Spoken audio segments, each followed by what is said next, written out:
खुलुमबाय गिबियावनो बर' रादाब नायनानै मोजां मोनग्रा गासैबो रायजो राजा नोंथांमोनखौ आंनि चेनेलाव फिन खेबसेबाव बरायनाय बावहरग्रोनाय थाबाय। आसा खालामो बयबो मोजाङै दङ।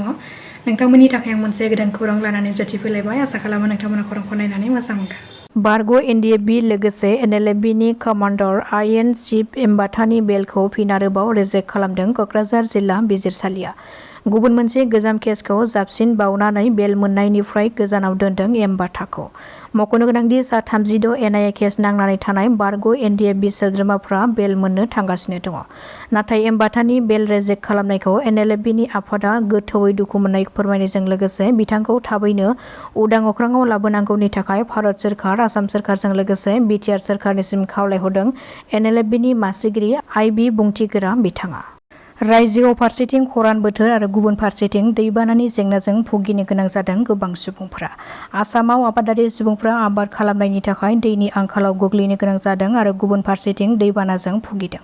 बेनि गेजेरावनो राजस्थाननि गोबां ओनसोलफ्राव दैबाना लोमसावनायनि जाहोनाव दासिम सा 12 सुबुंफोरा जिउ खहा जाबाय। थांनाय साननैसो सिगांनिफ्रायनो राजस्थानाव अखा हाबाय थानायनि जाहोनाव राजस्थाननि गोबां ओनसोलफ्रा जेंनायाव गोग्लैनो गोनां जादों। मिथिनो हानाय बादिब्ला क'टा, जल'र, पाली, धलपुरनि सुबुंफोरा दासिम बयनिख्रुइ गाज्रिसिन थासारिजों मोगा-मोगि जानो गोनां जादों। बोथोर बिगियान बिफाना फोसावनाय बादिब्ला रायजोआव आरोबाव गोबां सानसिम अखा हागोननि सांग्रांथि होदों।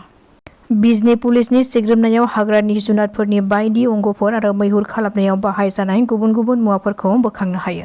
मिथिनो हानाय बादिब्ला बे अपारेसन खालामनायनि गेजेरजों मोनथाम लहानि सिखार खालामग्रा फान्दो, 4 हाग्रानि अमानि हाथाइ, हाग्रानि जुनारनि अंगफोर, 6 हाग्रानि जुनारनि हाथाइ, मोसानि बिगुर आरो खानाय आरो गुबुन गुबुन हाग्रानि जुनारनि अंगफोर आरो मैहुर खालामनायाव बाहायजानाय हाथियारफोरजों लोगोसे बे जाथायजों सोमोन्दो थानाय सासे आइजोजों लोगोसेनो 3 सुबुंफोरखौ खादों।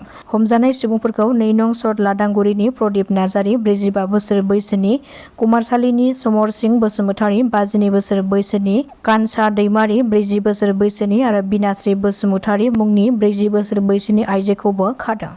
10 जुलाइ 2025 खालारखालि मिरु इउबिपिअनि 12थि गायसनथाइ सानखौ नलबारि जिल्लानि सागोरकुसि श्री श्री दुर्गा मन्दिर काटिकुसियाव सानसेनि हाबाफारिजों खुंफुंनो थाखाय साखाफारा जादों।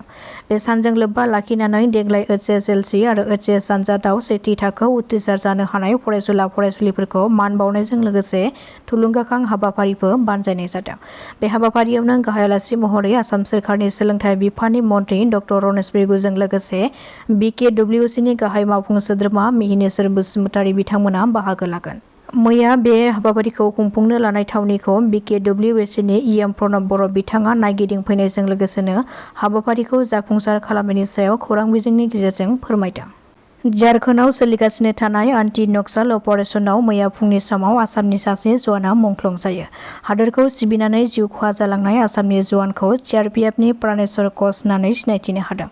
मिथिनो हानाय बादिब्ला जिउ खहा जानाय प्राणेश्वर कचआ क'क्राझार जिल्लानि आरो रिपर्टनि बादिब्ला थांनाय बुधबारनि फुंनि 5:30 रिंगासो समाव झारखन्डनि बोकारो जिल्लानि गामिया पुलिस थाना सिंनि बेहरदेरा हाग्रा ओनसोलाव सिआरपिएफ आरो माओबादिफोरनि गेजेराव मोगा-मोगि जानानै गावलायनाय जादोंमोन, जेराव बे गावलायनायावनो 2 नक्सालिया जिउ खहा जानायजों लोगोसेनो आसामनि सासे जवानाबो मुंख्लं जायो होननानै खौरां मोननाय जादों।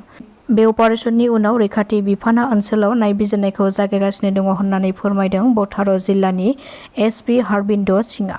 बे खौरांखौ मोननाय लोगो लोगोनो आसामनि गिबि मन्थ्रि डक्टर हिमन्त बिश्व शर्माया दुखु मोननाय फोरमायदों आरो बिथांनि गोजोन जिउमानि थाखाय आरज गाबदों।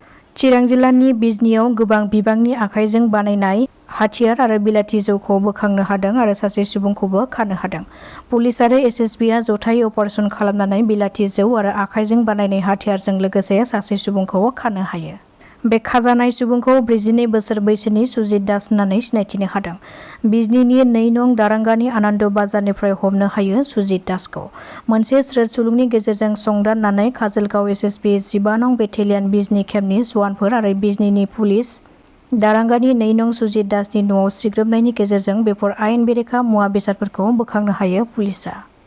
38 नं भैरबकुन्द फरला भिसिडिसिआव 5 बोसोर आबुं जानोसै, नाथाय दिनैसिम सोरखारनि न' मोननाया आबुङै लुफुंजायाखै। न' लुग्रा ठिकादार आरो भिसिडिसिनि सोद्रोमानि हेंथायै जाख्ल'नायनि अजद दैखांदों मुलाम्फागिरि नखरा। गोबां खेब बुंसेयावबो न'खौ लुफुंगोन होननानै खोथा होयो, नाथाय दिनैसिम जेबो मावनायनि लामायाव गैया होननानै अजद दैखांदों सोरखारि न' मोनगिरि आइजोआ। गरेस्वराव बिटिआर सोरखारनि बानजायनायाव मिशन बैसोमुथि 2.0 नि सांग्रांथियारि मेल खुंफुंदों। गरेस्वरनि गोबां दोलो गौथुम आरो रायजो राजाफोरनि नुजाथिनायाव खुंफुंनाय जादों बे मेलखौ।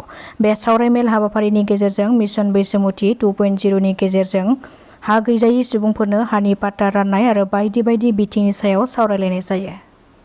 दासिमनि खौराङा एसेनोसै। नोंथांमोना खौरांखौ नायनानै मोजां मोनदोंब्ला चेनेलखौ साबस्क्राइब खालामनानै लानो हागोन। गोजोन्थों।